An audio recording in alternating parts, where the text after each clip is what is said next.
How NATO changed history forever.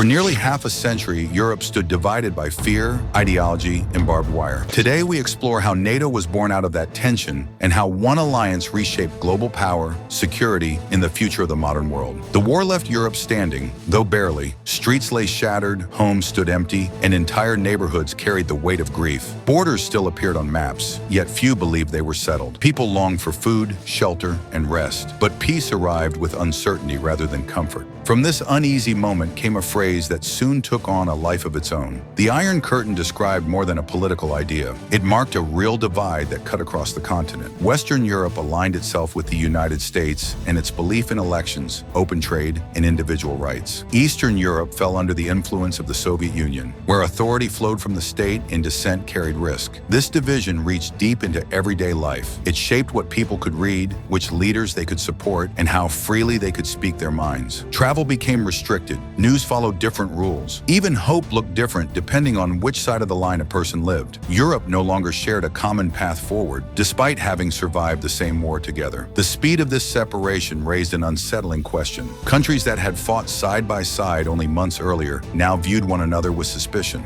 Victory had hardly settled before mistrust filled the silence it left behind. Unity faded faster than anyone expected. American policy changed as fear replaced cooperation. In 1947, President Harry Truman made it clear that the United States would not remain passive while nations slipped under communist control. The Truman Doctrine promised support to governments that felt threatened. That support came in practical forms. Financial aid helped struggling economies. Military assistance strengthened defenses. Political backing signaled that the United States had chosen its position and planned to remain engaged. This promise soon grew into a broader effort. The Marshall Plan offered large sums of money to rebuild Western Europe. Factories required repair. Railways needed to function again. Jobs had to return. American leaders believed that stable economies reduced the appeal of political extremes. Recovery served as protection against unrest. Aid arrived as support meant to restart daily life, not as debt meant to linger. Soviet leaders saw the plan differently. They did not view it as goodwill. They saw influence attached to every dollar. Accepting aid meant opening economies to outside scrutiny and Western trade. That prospect alarmed Moscow. Governments across Eastern Europe received clear orders to reject the plan,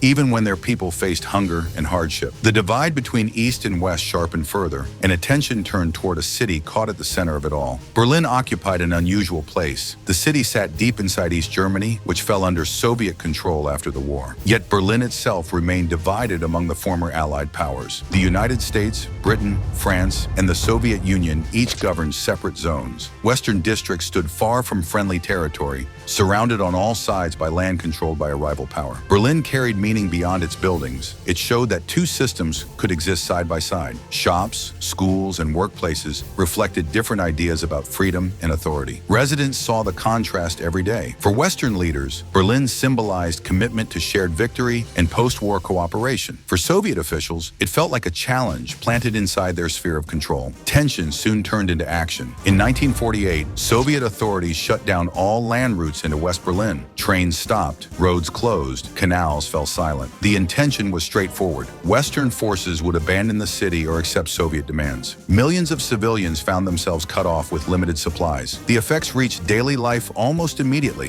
Food grew scarce. Fuel supplies dropped as winter neared. Power shortages threatened hospitals and homes. Families worried about survival while soldiers watched the borders harden. Each passing day increased the risk of confrontation. Any attempt to force the routes open could have triggered open fighting between former allies. The response caught many by surprise. Western leaders avoided armed convoys and turned to the air. Planes began landing in West Berlin day and night, carrying food, coal, and medicine. Crews flew in constant rotation, often touching down every few minutes. Supplies arrived as fast as they could be unloaded. The effort became one of the largest relief operations ever carried out from the sky. This decision carried meaning beyond supply lines. The Berlin airlift avoided surrender without provoking war. It showed resolve without escalation. Berlin remained supported, and its people endured. The crisis exposed a deeper weakness. Global institutions struggled to manage the standoff, revealing how fragile peace became when cooperation failed. Many hoped the United Nations could slow the slide toward conflict. That hope faded quickly. The UN relied on agreement among its most powerful members, yet those members now stood opposed. Permanent seats on the Security Council carried veto power, and both the United States and the Soviet Union used it often.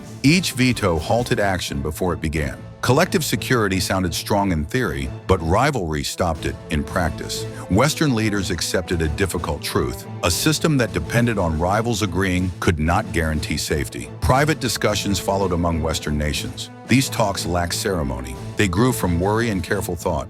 Governments asked how pressure could be stopped before it turned into invasion. A simple promise emerged: an attack on one member would be treated as an attack on all. This idea changed how defense worked. No country would stand alone. Smaller states paid close attention. Many lacked the strength to resist a major power by themselves. Shared protection offered reassurance. Fear turned into planning, and planning led to commitment. That commitment became formal in 1949.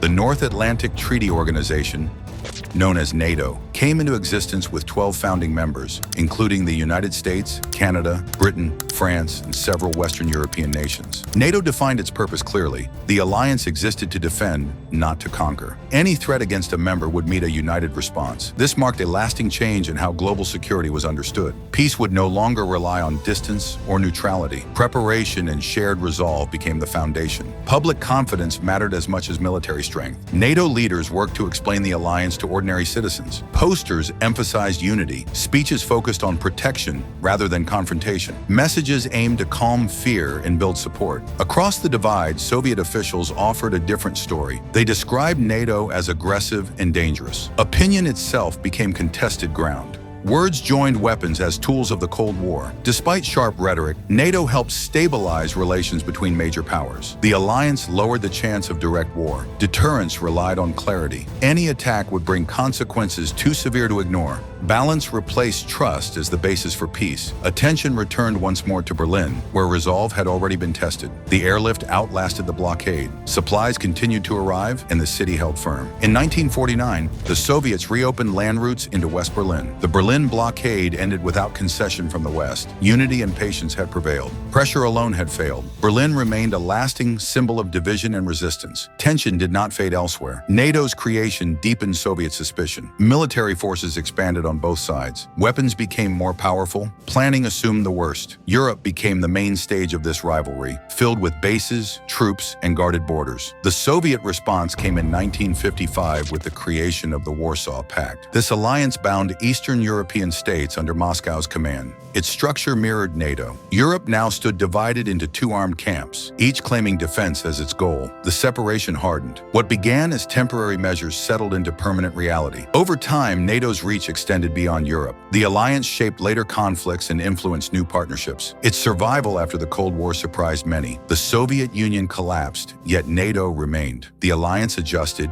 expanded, and continued to shape global security. It outlived the rival it was formed to confront. NATO changed history by redefining how nations seek safety. It turned fear into cooperation and cooperation into strategy. Decisions made under pressure reshaped borders, alliances, and expectations. Modern politics still carry the marks of those choices, formed during a moment when peace depended on preparation rather than hope. History is not shaped by single moments, but by choices made under pressure. If this story helped you see NATO in a new way, like the video, share your thoughts below, and subscribe for more stories that explain how the world became what it is today.